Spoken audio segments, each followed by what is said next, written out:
تاسو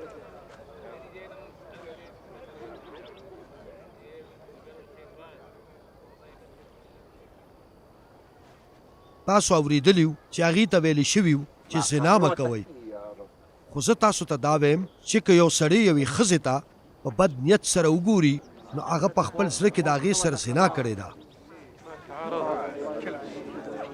که چېرې ستا ښې سترګه تا ګناه ته ولمسئ نو ویې باسه او ویې غورځوه. ستا دپاره به دا ښه وي چې د خپل وجود یو اندام بیلې، نه چې ستا ټول وجود دوزخ ته وغورځولی شي. او که چېرې ستا ښې لاس د ګناه سبب شي نو پرې کا او ویې غورځوه.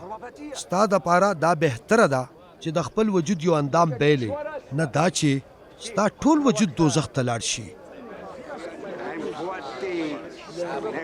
هغې ته ویلې شوي وو کم سړی چې خپله ښځه طلاقه کي نو ضرور دې هغې له طلاقنامه ورکي. خو زه درته دا وایم چې کم سړی چې د زناکارۍ د جرم نه په بله څه وجه خپله ښځه طلاقه کي نو په هغې باندې زنا کوي، او هر څوک چې طلاقې شوې ښځې سره واده وکړي هغه زنا کوي.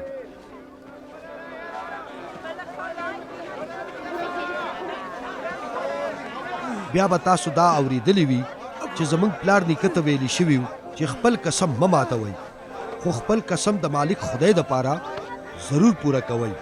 خو زه تاسو ته دا وایم چې هېڅکله هم قسم مه خورئ، نه په اسمان ځکه چې دا د خدای پاک تخت دی، او نه په ځمکه ځکه چې دا د هغه د خپو چوکۍ ده، او نه په یروشلم ځکه چې دا د لوی بادشاه ښار دی، او نه په خپل سر ځکه چې ته د دې یو ویښتم په خپله مرضۍ نه سپینولی او نه تورولی شي. تاسو یوازې د او په ځای او د نه په ځای نه جواب ورکوئ. د دې نه زیات چې دی هغه د ابلیس کار دی. تاسو خبر یې چې دا ویلي شوي وو چې د سترګې په بدل کې سترګه او د غاښ په بدل کې غاښ. نو زه تاسو ته دا وایم چې د هغه سړي خلاف مه ودرېږئ څوک چې د سره بد کوي. نو څوک درله پخي مخ څپېړه درکړي نو ګس مخ هم ور واړوه. که چېرې یو سړی ستا په کمیس دعوه وکړي نو ته خپل کوټ هم ورله ورکړه.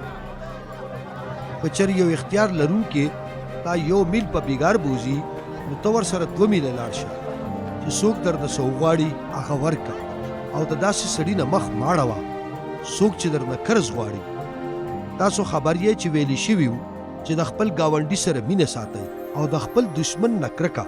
خو زه درته دا وایم چې د خپلو دشمنانو سره مینه کوئ، او څوک چې تاسو زوروي د هغې دپاره دعا کوئ چې په دې تاسو د خپل آسماني پلار زامن شئ. څوک چې په بدو او پخو یو شان ور راخیجئ، او په نیکو او بدو خلکو یو شان باران ورئ. که تاسو صرف د هغې سره مینه کوئ څوک چې تاسو سره مینه کوي، نو بیا تاسو د کوم اجر امیدوار یئ؟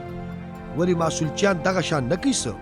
که چېرې تاسو یوازې په خپلو وروڼو سلام اچوئ نو دا کومه ناشنا خبره ده؟ دغه څه خو بېدین هم کوي. تاسو کامل شئ لکه څنګه چې ستاسو آسماني پلار کامل دی.